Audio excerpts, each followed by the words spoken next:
NFL Saturday is here today. I'm going to go through Saturday's slate of games and give you my 4 favorite picks for you guys. Let's recap Thursday Night Football, though. A 1-1 day. Zay Jones soars under, as we predicted, but the Jets do not come through. Either way, we're on a 10-2 run. We were 9-1 last week. A 1-1 day. We won't worry about that. Let's hopefully go 4-0 today. If you are new, my name's Austin from Calling Our Shot. We do these videos every single day, and I'm going to do one not only for today, but I'm going to do one for Sunday's NFL slate, and we'll do one for Monday Night Football. We do our daily NBA best bets videos. It's a great day to be alive. Happy holidays and Merry Christmas to all of you out there. If you ever need any sportsbook sign-up bonuses, definitely check out the description. But we have a couple ones for PrizePicks and for Underdog Fantasy, both two great places to place your player prop parlays. And if you sign up for either of them using code COS or the link down below in the description, you get a 100% deposit match. Whatever you deposit, you get that matched with free money up to $100. Take advantage. All the links are down below in the description. Let's have a great day. Let's go 4-0. I'll have my Sunday slate of NFL videos live on Christmas, probably Christmas Eve sometime in that there. But let's dive into our favorite picks, and I'm going to go to my spread pick of the day.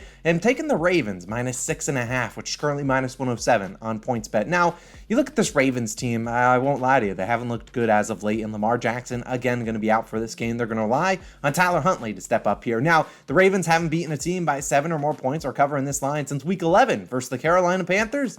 Lucky for them, they get to face another NFC South team, one of the worst divisions so far this year, in the Atlanta Falcons on Saturday. Now, the Ravens coming off a 13-3 loss to the Browns last week. Ravens is fun fact for you. Haven't lost back-to-back games all year long, and I don't think they're going to start on Saturday. Now, look, they had games on the schedule. Next week, they'll play the Steelers, I believe. The week after, they play the Bengals. So this is a must-win game for them. And obviously, they're still trying to chase the Bengals, one game behind them in the division. And you look at this, I just don't like this matchup for the Falcons. I think this is a big game for the Ravens to come out here. And you're going to have to bundle up because the weather projects to be pretty dang cold. But look, the Falcons' defense has not been great this year. 28th in total yards allowed, 28th in passing yards allowed, and 21st in rushing yards. So you got a Falcons defense that can't do much. And then you got a Ravens defense that's primed for a great bounce back. And they're great against the run, allowing the 3rd fewest rushing yards per game and the 3rd fewest rushing yards per carry. So they've been great against the ground. And we know this Falcons team, what do they want to do?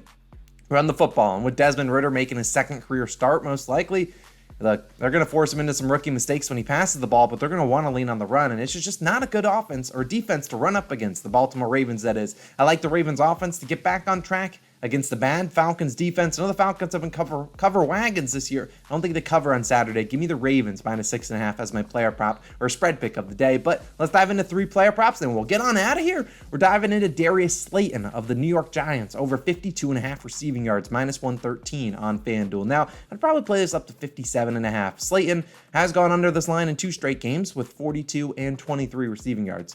But prior to that, he had gone over in 6 straight games with 90, 63, 86, 95, 66, and 58 receiving yards. And I think Slayton gets back to what he hadn't been doing the previous 6 weeks prior to the last 2. He had some tough matchups against his division rivals, the Eagles and the Commanders, 2 teams that allow the 1st and the 8th fewest passing yards. So now you get a Vikings team that allows the 2nd most passing yards. Oh, that's the fewest passing yards. Now you get a Vikings team that allows the 2nd most passing yards in the NFL, the 2nd most pass yards per attempt. I think Daniel Jones is primed for a pretty good game, as well as this whole New York Giants offense. Now, Slayton should be heavily targeted, 6+ targets in 4 of the last 5 games, and he's been pretty good. The Vikings defense should be able to give up some points to this New York Giants offense. And on the other side, the Giants defense has not been that great, so they're going to give up some points to a very good Vikings offense. You look at the Vikings, allowed 23 wide receivers to hit this over. This just in 14 games. If there's any wide receiver to go over 53 yards against the Vikings, it's likely going to be Slayton, a guy that can do it in one play. I really like Darius Slayton. I think you can fire him up in fantasy football as a flex play, but I really like his over 52.5 receiving yards. Probably play it up to 57.5 or so. Let's move it on. 2 more player props, both unders for quarterbacks. Gardner Minchu of the Philadelphia Eagles, under 236.5 passing yards, -114 on FanDuel. I picked this at the highest point. It might go up a little bit, but I don't think so. I'd play this down to about 225.5. Now, Minshew is going to be slotted in as the Eagles starting quarterback because Jalen Hurts will be out with the shoulder injury. Now, obviously, Minshew, I love to root for him, but it's just going to be a tough matchup against the Cowboys coming off a terrible week. The Cowboys stunk last week, giving up 40 points to the Jacksonville Jaguars. Now, you look at Minshew, he made a start last year for Philadelphia versus Dallas, the last game of the season. only threw for 186 yards, and that was a game that the Eagles lost 51-26. So there were a lot of passing situations there. It's no guarantee that the Cowboys are winning in this game. It's only a 4-point spread, although it is expected they do win. But either way, the Cowboys defense coming off a terrible week, giving up a 311 passing yards last week. They're one of the better units in the league, and I expect them to bounce back in this game against a divisional opponent. In fact, the Cowboys allow the 3rd fewest passing yards per game, the 4th fewest passing yards per attempt, and at home, their passing defense been even better. I know people pick on Trevon Diggs and other guys, but their secondary's been pretty solid. Now in 14 games this year, 12 quarterbacks, all gone under them. This line, 236.5 passing yards, and this is not a high line. The only 2 guys to go over the line against the Cowboys, Trevor Lawrence last week and Matthew Stafford. Now, I love Gardner Minchu. Yeah, I just don't know if he's going to have as much of a rapport with his wide receivers as we've seen Jalen Hurts starting every single game this year. Now, you look at the Cowboys at home, held all 8 starting quarterbacks under this line, and that included Tom Brady, included Joe Burrow, 2 of the more pass-happy offenses in the league. I don't expect the Eagles' game plan to be pass-heavy. Expect them to lean on the ground game with Boston Scott, Kenneth Gainwell, and obviously Miles Sanders. We saw Jalen Hurts versus the Cowboys earlier this year, only threw for 155 yards and only ran for 27. So I think they're going to limit him. I don't really love trusting a backup quarterback to go over a line like this. Like I think Minshew goes under. We'll take his under 236.5 passing yards. Now, my 4th and final play of the day. Got to go to another bad weather game. It's the Bills in Chicago taking on the Bears. Taking Justin Fields under 134.5 passing yards, minus 115 on DraftKings. Now, I play this down a couple more yards, and you're really banking on some bad weather here. But either way, Fields could go under this line in a regular game, but the bad weather should be able to factor in here. Because Fields, if you look at his lines, he's gone over in 4 straight games. But like I said, the weather's going to be bad. It's expected with a high of 13 degrees, probably lower, because there's 20 to 30 mile per hour winds expected in this game. And he also gets a tough matchup against the Bills secondary that's getting healthier and looking pretty solid. Now, you look at the Bills, able to hold down Tua Tagovailoa and the Dolphins' high-flying passing offense last week. I think Tua threw for 230 yards, which is honestly a lot, or very little for Tua, who's normally throwing for over 300. And you look at Josh Allen's yardage numbers, he's sitting at 220.5.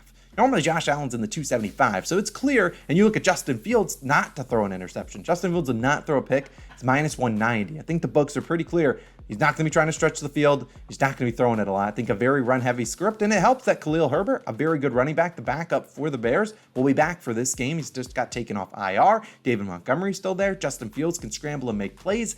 I think we're expecting a very run-heavy script. Not just me. The books are expecting a very run-heavy script for this Bears offense. I'm not a meteorologist, but I do not expect a very pass-happy game with a ton of wind, very cold game. I think we're going to see a lot of ground game for both teams. Maybe the Bills throw a little bit more because obviously it's the Bills. They'll throw it in the worst of the worst conditions. But you look in a bad weather game earlier this year versus San Francisco in Chicago. Granted, that was rain and not just cold weather and winds. You saw Fields only complete 8 passes for 121 yards going under this line.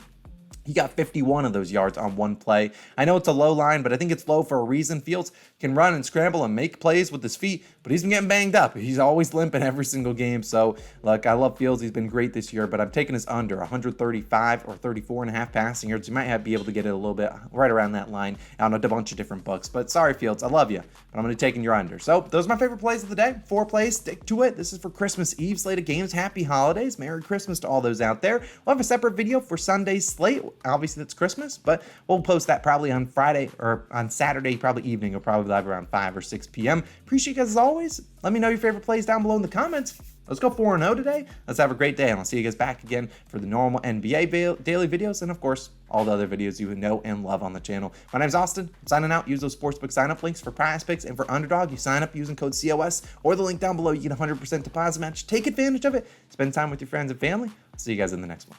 Peace out.